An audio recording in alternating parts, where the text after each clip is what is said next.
Reporte 100.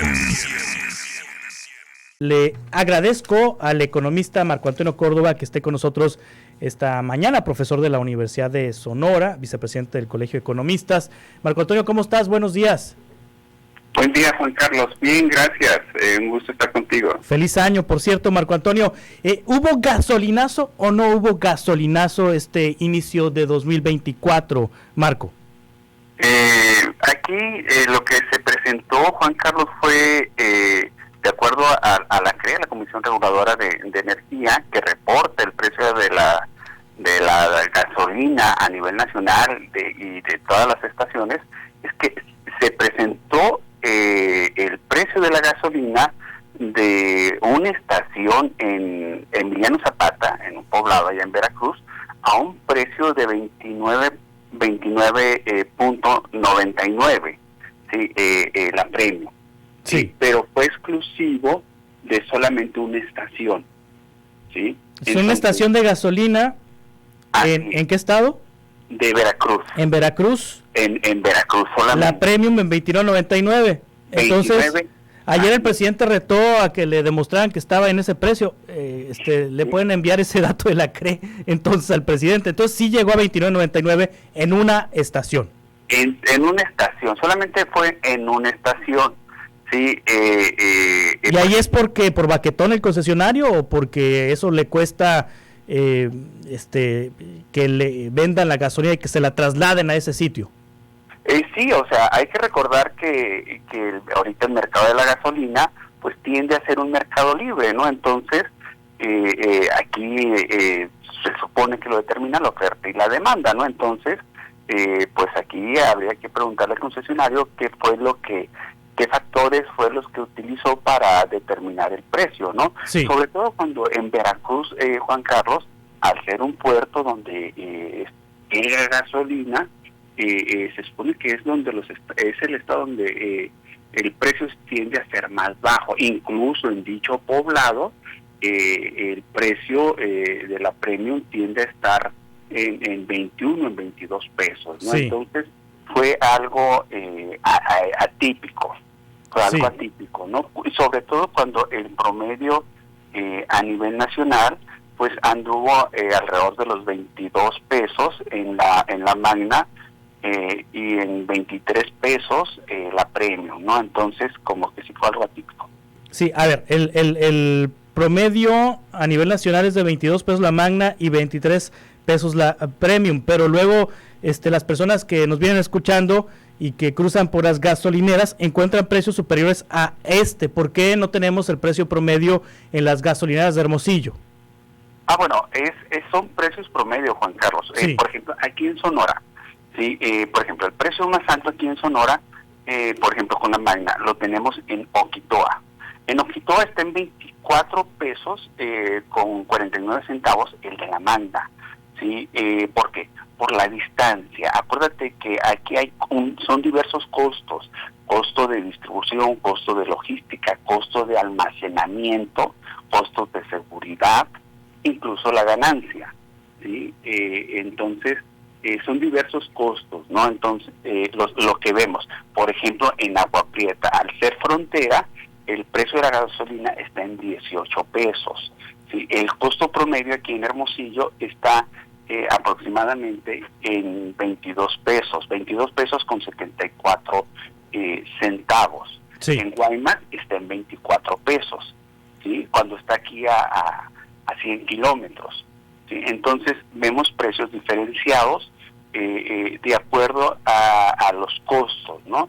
Igual aquí en Hermosillo también otro factor que influye es la localización de las gasolineras, el punto de la ubicación de las mismas también influye. Otro factor, bueno, es la oferta y la demanda, ¿no? También influye, ¿no? Entonces, también si la gasolina es importada, también si es de Pemex, ¿no? Entonces, son varios factores, Juan Carlos, los que influyen, ¿no? Para ver si el precio de la gasolina tiende a ser, hay una diferencia de 1 o de 2 pesos. Sí, comparado con 2018, con el inicio de esta administración federal, 5 años después, ¿Cómo está el precio de la gasolina? Mira, Juan Carlos, bueno, es mayor, no tengo el dato. Sí. Sí, no tengo el dato del 2018, pero sí es mayor el dato. Por ejemplo, con respecto al año pasado, ahí sí tengo que el crecimiento de la gasolina fue del 3.2%. Sí. Con respecto al año pasado, pero con respecto al 2018, ahí sí. Aquí estoy viendo un dato, dice aquí, bueno, lo busqué aquí por internet, es un dato, pues estoy buscando la fuente, pero bueno, dice aquí, ahorita busco la fuente, que estaba en 20.81 el promedio en 2018, noviembre de 2018 en 20.81 la magna, 20.81, ahorita está en 22 a nivel nacional el promedio. En promedio un crecimiento aproximadamente del 10%, entre el 10 y el 12%, ¿no? Sí, a ver, dice, bueno, según Milenio, de diciembre de 2018 al séptimo mes de 2023, la inflación acumulada es de 23.15%, superior al 17.87%. Bueno, no viene el dato aquí del litro de gasolina para entenderle mejor. Bueno, a ver, hay una decisión del gobierno federal de eliminar el subsidio a la gasolina. Esta eliminación del estímulo al IEPS, el estímulo al IEPS en las gasolinas, ¿va a provocar un incremento en lo sucesivo o cómo se va a comportar esta situación, Marco? No necesariamente, Juan Carlos. Este estímulo está en función del precio, aquí, el precio internacional de la gasolina. Sí. Aquí hay que recordar, sí, que a nivel internacional el precio, en este caso el precio del petróleo, el precio de la gasolina ha disminuido, y al disminuir eso permite que el estímulo ha disminuido, y en este caso lo elimine el gobierno federal y por lo tanto pueda recaudar el IEPS, ¿sí? Y el precio se ha mantenido relativamente estable, ¿sí? Eso ha permitido, ¿no?, que al bajar el precio a nivel internacional, bueno, entonces sí pueda recaudar, ¿sí? Por ejemplo, en el 2021, cuando a nivel internacional el precio de la gasolina estaba incrementando, ¿sí?, aquí a nivel nacional sí vimos incrementos, pero no como a nivel internacional. O sea, vimos que se mantuvo relativamente estable. ¿Por qué? Porque el gobierno dejó de cobrar estos estímulos, dejó de cobrar el IEPS, ¿sí? Entonces, en ese sentido, ¿sí?, al no cobrar el IEPS, el precio de la gasolina no tuvo esos incrementos, ¿sí? Ahora, cuando el precio a nivel internacional de la gasolina está disminuyendo, hay que recordar que nosotros importamos, ¿sí? El gobierno ahora sí puede quitar estos estímulos y por lo tanto puede recaudar el IEPS, ¿sí? Sí. Es como una política bisagra, ¿no? Es decir, si el precio de la gasolina se incrementa a nivel internacional, puede tomar la decisión, ¿sabes qué? Entonces, para no afectar el precio a nivel nacional, se deja, ¿sí?, de cobrar el IEPS, ¿sí?, se aplica este estímulo, ¿sí?, y por lo tanto el precio no se afecta en gran medida a nivel nacional. Sí. Lo contrario, si el precio a nivel nacional baja, entonces sí hay posibilidades de recaudar el IEPS, ¿sí?, y este estímulo, ¿sí?, se deja de otorgar.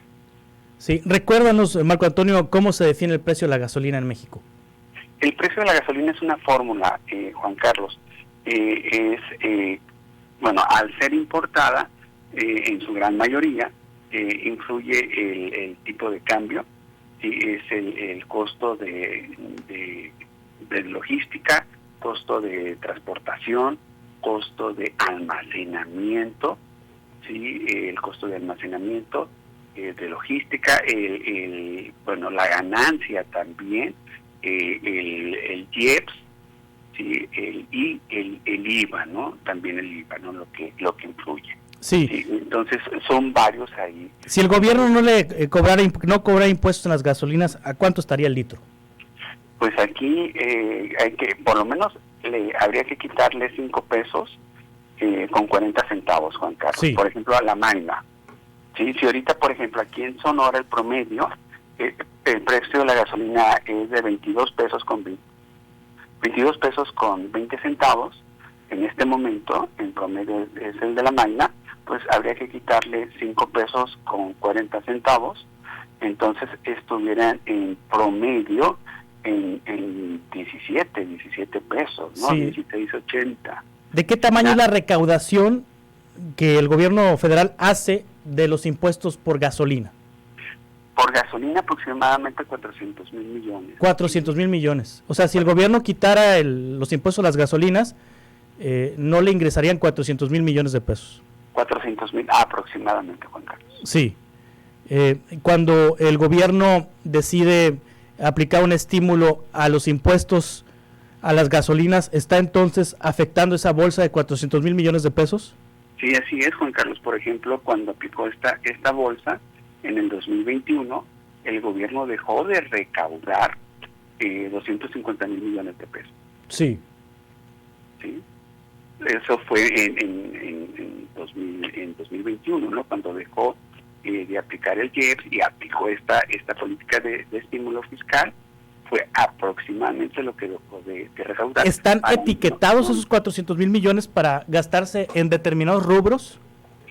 Perdón, ¿cómo? ¿Están etiquetados esos 400,000 millones de pesos de impuestos que se recaudan por la gasolina?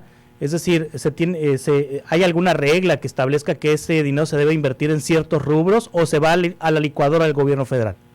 Pues aquí se supone que se tiene que destinar estos recursos a obras, ¿no? A obras de pavimentación, Juan Carlos, a los estados, ¿no? Como es un impuesto especial, el IEPS es un impuesto especial, se tiene que destinar a obras especiales de pavimentación, de infraestructura, ¿sí? Ese sería el objetivo principal. Sí. El IEPS, ¿no? Igual, por ejemplo, el IEPS de refrescos, el IEPS de cigarros, de alcohol, como es un impuesto especial, en este caso es evitar que se incremente el consumo de estos productos, ¿sí? Se destinan a programas de salud, ¿no? De salud pública, igual, ¿no? El de la gasolina, en este caso es el transporte. Sí. Finalmente, Marco Antonio Córdoba, ¿cómo va a estar la economía de nuestro país, de nuestro estado? ¿Cómo pintan las cosas este 2024 en comparación con 2023? Pues se estima de acuerdo a las previsiones, Juan Carlos, que se tiene, se prevé un buen desempeño de la actividad económica a nivel estatal, Juan Carlos. Por ahí hay factores que estarían influyendo de manera positiva en cuanto a la llegada de inversiones, sobre todo internacionales, ¿no? Aquí la entidad y a nivel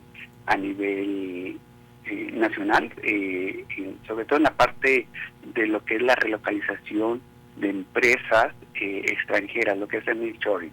¿Sí? Si esto se llega a materializar en los próximos meses, Juan Carlos, estaríamos viendo la llegada de inversión extranjera aquí a Sonora, en los estados fronterizos, y eso estaría dinamizando, ¿no? La actividad productiva de las empresas, ¿no? De la economía aquí en Sonora, lo cual estaría generando pues un fortalecimiento del mercado laboral en cuanto a la generación de empleo, ¿no? También se prevé que continúe la inversión pública en cuanto a fortalecimiento, ¿no? De infraestructura, y eso estaría también impulsando la generación de empleo y por lo tanto el crecimiento económico. En ese sentido, sí se prevé, ¿no? Que continúe un buen desempeño económico aquí en Sonora. A nivel nacional también ahí se prevé un buen escenario, y sobre todo el primer semestre, ¿no? Ya el segundo semestre probablemente a nivel nacional ya tienda a bajar porque hay cambio de gobierno, sí, pero por lo pronto el primer semestre sí se vería un buen desempeño. Claro, hay factores de riesgo, sobre todo que hay elecciones en Estados Unidos, y si se viene un candidato como Donald Trump, que tendría un discurso fuerte y sobre todo contra políticas contra nuestro país, ahí sí podría afectar el ánimo contra inversiones mexicanas. Entonces, eso podría ser un factor de riesgo y ahí sí tendríamos que estar muy atentos. Marco Antonio Córdoba, muchas gracias. Feliz año. Feliz año, Juan Carlos. Como siempre, un gusto estar contigo. Hasta pronto. Economista, profesor de la Universidad de Sonora, vicepresidente del Colegio de Economistas. Reporte 100.